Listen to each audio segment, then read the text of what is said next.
کے حضرت خدیجہ کے وصال، میں مدینے میں حضور کے گھر میں تھی، نبی پاک میرے گھر میں موجود تھے اور سید عالم سوئے ہوئے تھے۔ حضرت خدیجہ کے پچھلے خامند کے بیٹے جناب حالہ آ گئے اور وہ مسجد میں آ کے بولے، مسجد میں توجہ کرنا، مسجد میں بولے، انہوں نے مسجد میں آ کے پوچھا کہ نبی پاک کہاں ہے؟ مسجد میں۔ تو جناب عائشہ صدیقہ فرماتی ہیں حضور سوتے ہوئے بیدار ہو گئے۔ حضور طامت سمیٹی، فوراً سر کے اوپر کپڑا رکھا۔ میں نے کہا حضور کہاں جا رہے ہیں؟ فرماتی ہے میں نے ایک دفعہ پوچھا تو حضور نے 3 دفعہ فرمایا میرا حالہ آ گیا ہے، میرا حالہ آ گیا ہے، میرا حالہ آ گیا ہے، خدیجہ کا بیٹا آ گیا ہے۔ میرے رسول پاک صلی اللہ علیہ وسلم نے بی بی کے رشتوں کا جو تقدس بیان کیا اس کو سمجھیے، فرمایا حالہ آیا ہے، بیدار ہو کے خود تشریف لے گئے۔ یہ تو حالہ تھے نا، بڑے بیٹے حضرت خدیجہ کے، سب سے ان کا نام ہند تھا، اور حضرت ہند سے کوئی بندہ تعارف پوچھتا نا، نبی پاک کا جو حلیہ ملتا ہے نا کتابوں میں، سیرت کی کتابوں میں، حضور کا مکھڑا کیسا تھا، مکھ چند بدر شاشانی ہے، متھے چمک دی لاٹ نورانی ہے، کالی زلف تیاک مستانی ہے، مخمور اکھی ہیں مد بریاں۔ یہ جو حضور کا حلیہ ملتا ہے نا، یہ حضرت ہند کا بیان کیا ہوا ہے۔ وہ بیان کیا کرتے تھے کہ نبی پاک کی آنکھیں کیسی تھی، حضور کے جلوے کیسے، وہ بیان حضرت خدیجہ کے بیٹے ہیں۔ کوئی ان سے پوچھتا کہ بڑے راضی رہتے ہو، ہند بڑے راضی رہتے ہو، تو حضرت ہند کیسے راضی کیسے نہ رہوں، راضی کیسے نہ رہوں؟ میرے بھائی کا نام علی المرتضیٰ ہے، بہن کا نام فاطمہ الزہرا ہے، ماں کا نام خدیجہ الکبریٰ ہے، اور باپ کا نام محمد مصطفیٰ ہے، میں راضی کیسے نہ رہوں؟ حضرت خدیجہ الکبریٰ کے رشتوں کے ساتھ رسول اللہ کا پیار، ان کے رشتے۔ کنز المال میں حضرت عائشہ صدیقہ کی حدیث ہے، جناب عائشہ فرماتی ہیں دوپہر کو حضور آرام کرتے تو کوئی آیا نہیں کرتا تھا۔ ایک دن ایک بوڑھی آ گئی دروازے پہ، اس نے چھڑی پکڑی ہوئی ہے، کہتے ہیں وہ اندر آئی تو نبی پاک بڑی تیزی کے ساتھ اٹھے، حضور سید عالم نے قریب بٹھایا، دیر تک حضور باتیں کرتے رہے، دیر تک گفتگو ہوتی رہی۔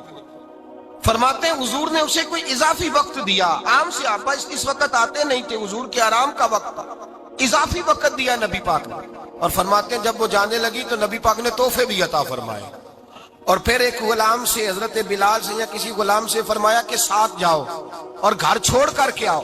نبی پاک صلی اللہ علیہ وسلم نے اعزاز دیا۔ حضرت عائشہ صدیقہ فرماتی ہیں دیر تک ملاقات بھی، تحفے بھی، انفرادی ملاقات۔ بعد میں نبی پاک صلی اللہ علیہ وسلم لیٹ گئے، میرے دل کے اندر خیال آیا کہ حضور جائیں گے اور جب رات کو واپس آئیں گے تو پھر میں پوچھوں گی کہ حضور یہ بی بی کون ہے، حضور اب آرام کر رہے ہیں۔ فرماتی ہیں میرا خیال تھا کہ یہ سوال شام تک میرے ذہن میں رہے گا کہ یہ کون ہے، آپ نے بڑا اعزاز دیا، دروازے تک چھوڑنے گئے۔ حضرت عائشہ صدیقہ فرماتی ہیں میں سوچ رہی تھی آرام کر رہے ہیں، اور میں نے جیسے ہی نگاہ ڈالی تو حضور تو گہری سوچ میں گم ہے، نبی پاک سوچوں میں گم ہے اور بے آنکھیں کھلی ہوئی۔ فرماتی ہے میں قریب جا کے بیٹھی، قدموں پہ ہاتھ رکھا، میں نے کہا محبوبہ یہ بی بی کون تھی؟ اتنی دیر آپ نے ملاقات کی اور وہ چلی گئی ہے تو ابھی خیالات ہیں، تصورات ہیں۔ فرماتی ہے میں نے پوچھا تو مصطفیٰ کی آنکھوں میں آنسو آ گئے، نبی پاک رو دیے، اٹھ کے بیٹھ گئے۔ میں نے کہا حضور کیا ہوا، میں نے تو آپ کو پریشان کر دیا، میں معذرت چاہتی ہوں۔ حضور نے فرمایا عائشہ ایسی کوئی بات نہیں، اس بی بی کے بارے میں پوچھتی ہو جسے میں نے زیادہ عزت دی ہے، زیادہ پیار کیا ہے، ذرا زیادہ اس کے ساتھ میں نے توجہ کی ہے۔ ہاں یا رسول اللہ میں نے انفرادی رنگ دیکھا ہے، روٹین سے بڑھ کر آپ نے محبت فرمائی۔ تو میرے مصطفیٰ نے فرمایا یہ جو عورت آئی تھی نا، جو میرے پاس بیٹھی رہی ہے، یہ میری زوجہ جناب خدیجہ کی سہیلی ہے، یہ حضرت خدیجہ کی سہیلی ہے، جناب خدیجہ کی سہیلی۔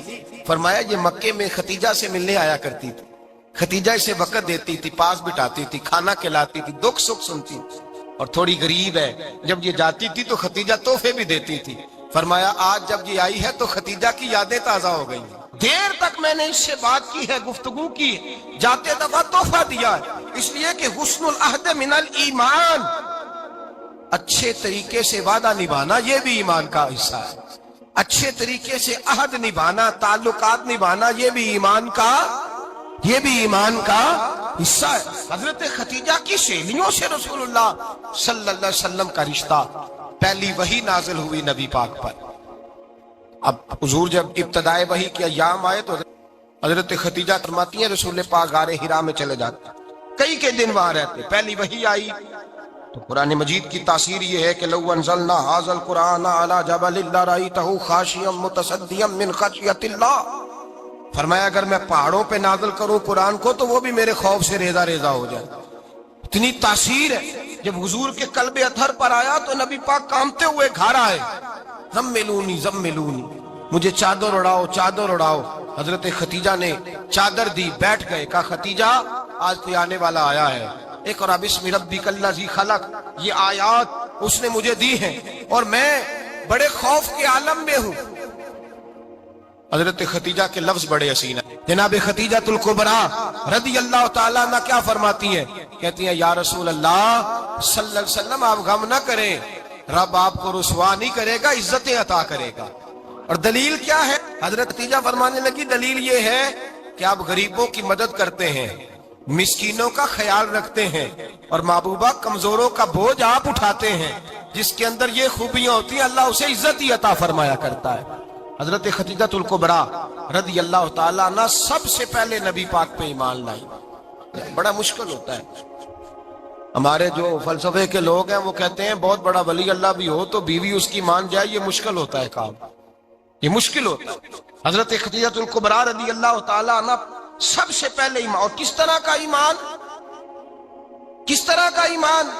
ابن ماجہ میں روایت ہے، غور کرنا، حضرت قاسم نبی پاک صلی اللہ علیہ وسلم کے صاحبزادے، حضور کی 6 اولادیں، 4 بیٹیاں 2 بیٹے حضرت خدیجہ سے ہوئے، 4 بیٹیاں اور 2 بیٹے۔ دھوکہ دیتے ہیں بعض لوگ، کہتے ہیں حضرت خدیجہ کی ایک ہی بیٹی تھی۔ حضرت قاسم حضور کے بیٹے تھے، وہ وصال کر گئے۔ حضرت خدیجہ ابھی دودھ پلاتی تھی کہ شہزادے پردہ کر گئے۔ ایک دن گھر میں بیٹھی ہوئی تھی تو کہنے لگی یا رسول اللہ صلی اللہ علیہ وسلم میرے بیٹے قاسم کے حصے کا دودھ میرے وجود میں بھر آیا ہے، کاش میرا رب اتنا موقع دیتا کہ میرا بیٹا مدت رضاعت ہی پوری کر لیتا، وہ دودھ پی لیتا۔ نبی پاک نے فرمایا خدیجہ تو غم نہ کر، اللہ تبارک و تعالیٰ نے تیرے بیٹے کی مدت رضاعت جنت میں پوری کر دی ہے، جنت میں پوری کر دی ہے۔ اور نبی پاک نے اپنا اختیار بیان فرمایا ابن ماجہ میں، رسول پاک نے فرمایا اگر تو کہے تو میں یہاں بیٹھے بیٹھے تجھے تیرے بیٹے کی آواز سناؤں، عرض کروں رب کی بارگاہ میں ابھی تجھے سناؤں تیرے بیٹے کی بات، ابھی وہ جنت میں بولے۔ لطف نہیں آیا آپ کو اس بات کا؟ میں ابھی سناؤں تجھے بات، سیاستہ کی روایت، ابھی سناؤں تیرا بیٹا بولے گا جنت میں، آواز یہاں مکے میں آئے گی، سناؤں؟ بڑے لوگ کرامت دیکھنا چاہتے ہیں، معجزہ دیکھنا چاہتے ہیں، کہتے ہیں جی میں تو وہ دیکھ کے آؤں گا۔ کہا سناؤں؟ حضرت خدیجہ کا ایمان دیکھیں، کہنے لگی محبوبہ مجھے سننے کی کیا ضرورت ہے، میں خدا کو بھی مانتی ہوں، محمد مصطفیٰ کو بھی مانتی ہوں، میں بن دیکھے ہی مانتی ہوں، بن دیکھے ہی مانتی ہوں، مجھے سننے کی ضرورت آپ نے کہہ دیا تو سو ہو گیا، مجھے حاجت۔ حضور کہہ رہے ہیں اگر تو کہے تو دعا کروں، التجا کروں، ابھی آواز اللہ سنا دے، ابھی سناؤں؟ حضرت خدیجہ کہتی ہے نہیں حضور میں بن دیکھے ہی، میں ان لوگوں میں سے نہیں ہوں جو پہلے دیکھ داکھ کے آئیں، پلٹ کے آئیں، دیکھ کے سودا کریں، میں تو ان لوگوں میں سے ہوں جو بن دیکھے مانا کرتے۔ یؤمنون بالغیب کی قائل رسول اللہ صلی اللہ علیہ وسلم پہ ایمان لائی، اور پھر نبی پاک صلی اللہ علیہ وسلم نے جیسا کہا حضرت خدیجہ نے ویسا کیا۔ اور حضرت عائشہ کی روایت ایسی بھی ملتی ہے، جناب عائشہ سے کسی نے پوچھا تھا کسی نے جنت کی نعمتیں بھی کھائی ہیں؟ تو حضرت عائشہ کہنے لگی ہاں، ایک دفعہ نبی پاک نے جنت کے انگوروں کا خوشہ توڑ کے حضرت خدیجہ کو کھلائے تھے، وہ انگور وہاں سے توڑ کے جناب خدیجہ کو حضور نے انگور کھلائے تھے۔ نبی پاک صلی اللہ تعالی علیہ وسلم پر ایمان لائی، ہر موقع پر حضور کا ساتھ دیا، تکلیفیں دیکھی، آزمائشیں دیکھی۔ حضرت خدیجہ کا جو وقت حضور کے ساتھ گزرا ہے نا وہ سارا آزمائشوں کا وقت۔ 15 سال شادی کو ہوئے تو نبی پاک نے اعلان نبوت کیا، باقی کے 10 سال 25 سال کی رفاقت رہی، سخت مسئلہ تھا، کفار کی مخالفت تھی، بہت زیادہ مال تھا، پھر غربت آئی، پورا مکہ سلوٹ کرتا تھا، پھر وہ سارا شہر مخالفت کرنے لگا۔ حضرت خدیجہ الکبریٰ ڈٹ کے رسول اللہ کا ساتھ دیتی،